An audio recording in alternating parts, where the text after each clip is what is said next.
All right. So continuing on from those two questions. Okay. First question, what is the good for which I'm aiming my life? How and what is it I'm trying to ascertain?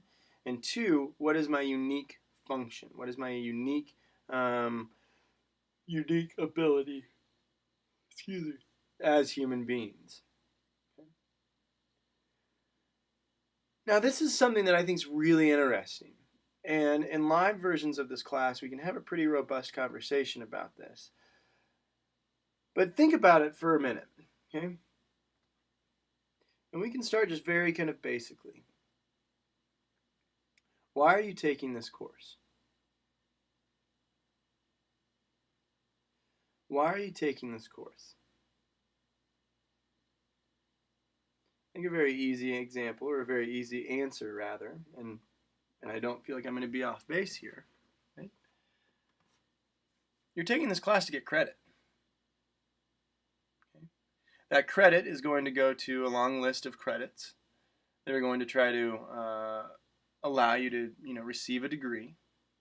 That degree then is going to hopefully make you look more attractive out on the job market, whatever that job market may be, to retain a job.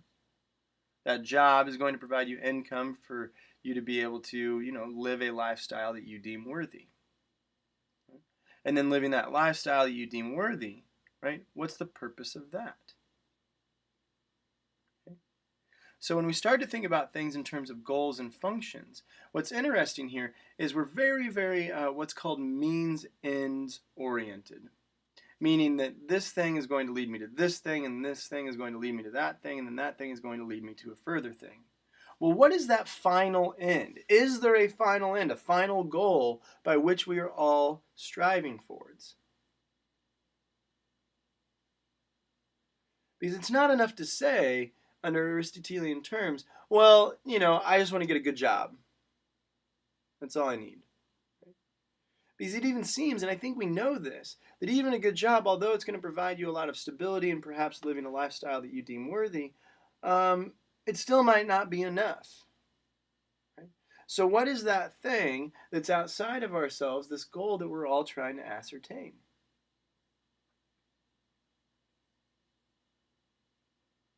Is there a final end? Right? And there's kind of the morbid sense, well, maybe it's death, right? We live our lives and eventually we're going to die and we just have to accept that. It's certainly true. But ultimately, right, is there again this kind of focus outside of ourselves by which we are all kind of basing our actions upon, whether conscientiously or perhaps subconsciously? And Aristotle says that there is. And this is just a half 2 pages down under section 4. Okay. Section 4 on the Nicomachean Ethics, which you have access to.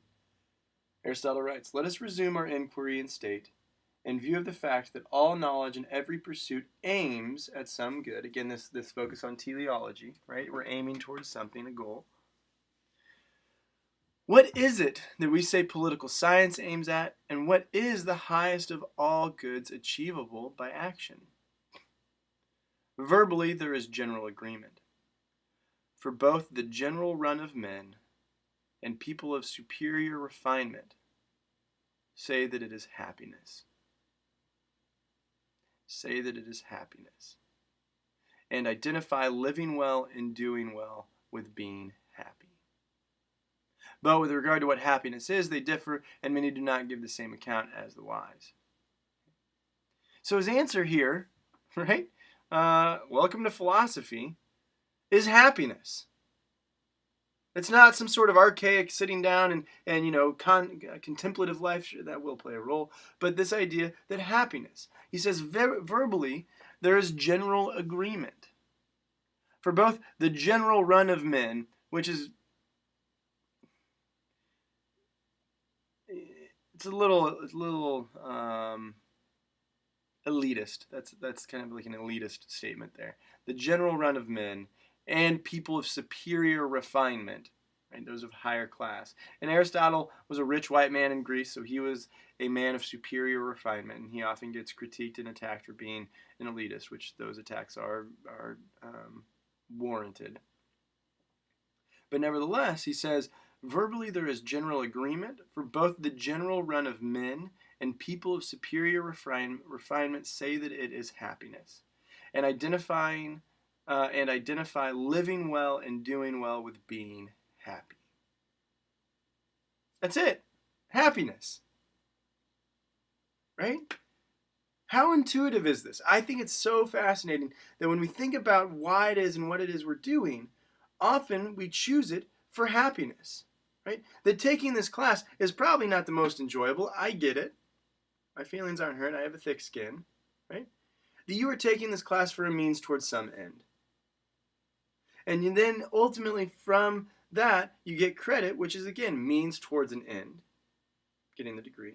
The degree is a means towards an end of finding a job. A job is a means towards an end for living a lifestyle that you deem worthy, of buying the stuff that you want to buy, of experiencing the things that you hope to experience. And all of that is a means towards what end? Well, Aristotle says it's a means toward trying to live to ascertain happiness. This kind of end goal, this perhaps ideal of happiness outside of ourselves, which we're trying to arrive at.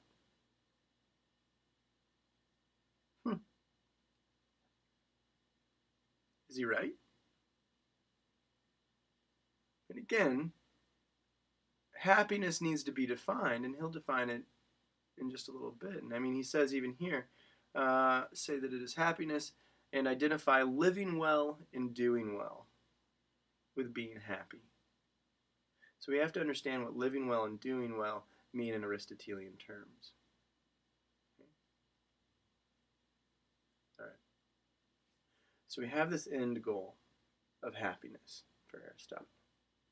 That we're trying to arrive at happiness. We're trying to arrive at this completion of living well, doing well. The question is, how do we do it? We do it by performing our unique function. And so when we think about kind of this program of Aristotle, right, if we have this target outside of ourselves, which we're trying to ascertain, trying to hit, okay, well, how do we get there?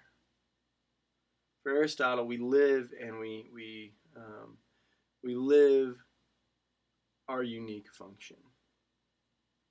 So what is our unique function for Aristotle? Okay.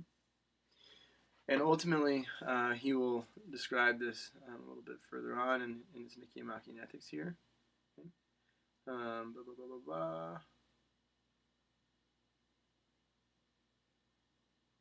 Again, just about this idea of happiness, he says, now such a thing as happiness above all else is held to be, for this we choose always for itself and never for the sake of something else. Right? So this idea that happiness is this final end by which we are seeking. Okay. All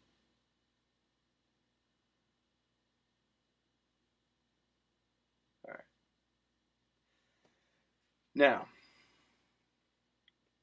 what is our unique function?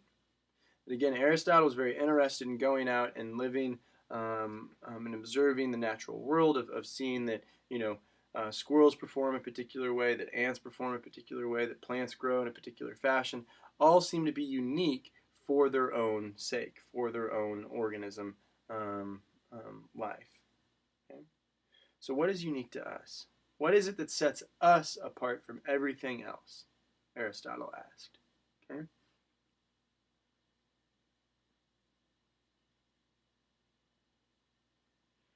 He says, could it just be life?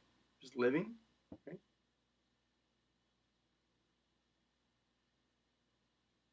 Man similarly has a function apart from all of these. What then can this be? Life seems to be common even to plants. But we are seeking what is peculiar to man.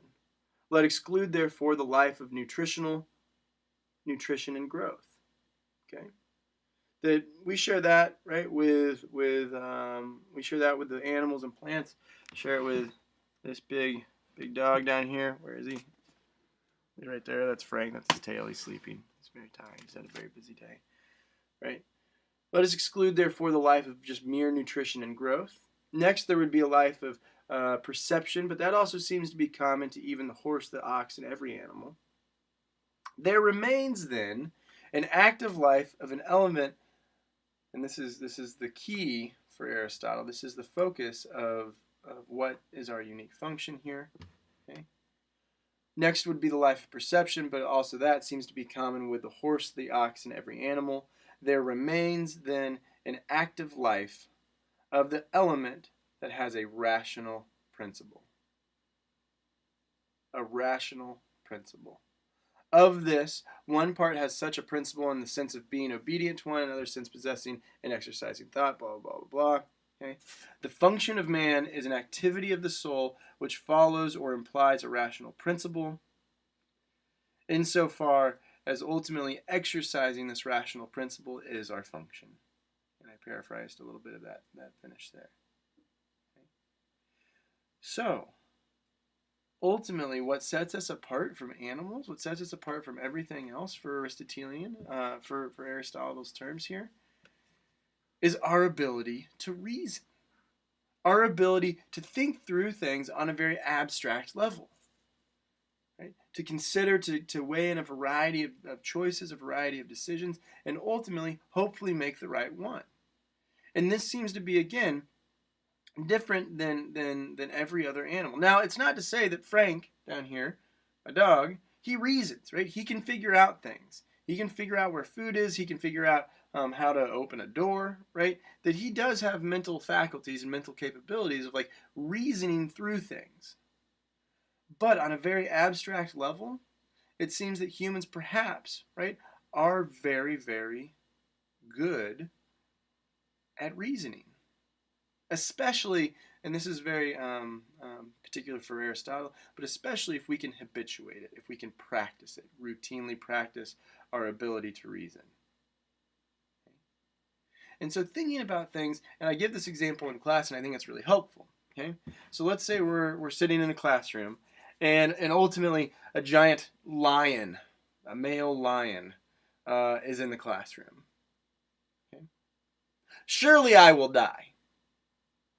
I mean, if I don't have a gun, if I don't have a knife, if I don't have any sort of means of instrumentation, yeah, I'm toast. Right? Just because the physicality, the fear, the sheer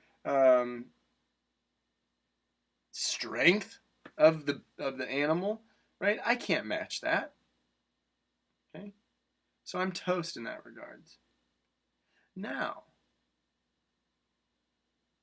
what I possess, potentially more so than the lion, is the ability to survey the room, right? Perhaps notice some exposed pipes, right? That throughout the classrooms, there are like pipes or something. But perhaps like I could jump up on a desk, I could grab a pipe, and I could like climb my way in an elevated sense to like a window, and then be outside of the room.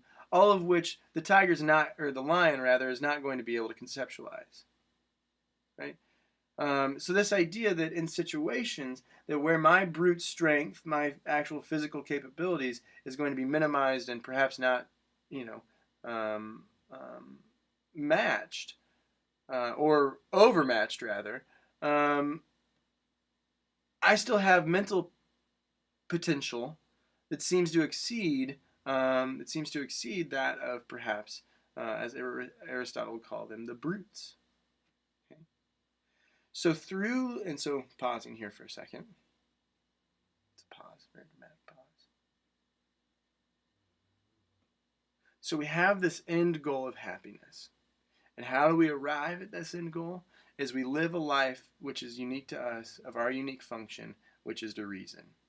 So through reasoning, through exercising our ability to reason and reason well, we can arrive at, hopefully, our end goal of happiness. So we're going to pause there, and then we'll have one third final little lecture for Aristotle.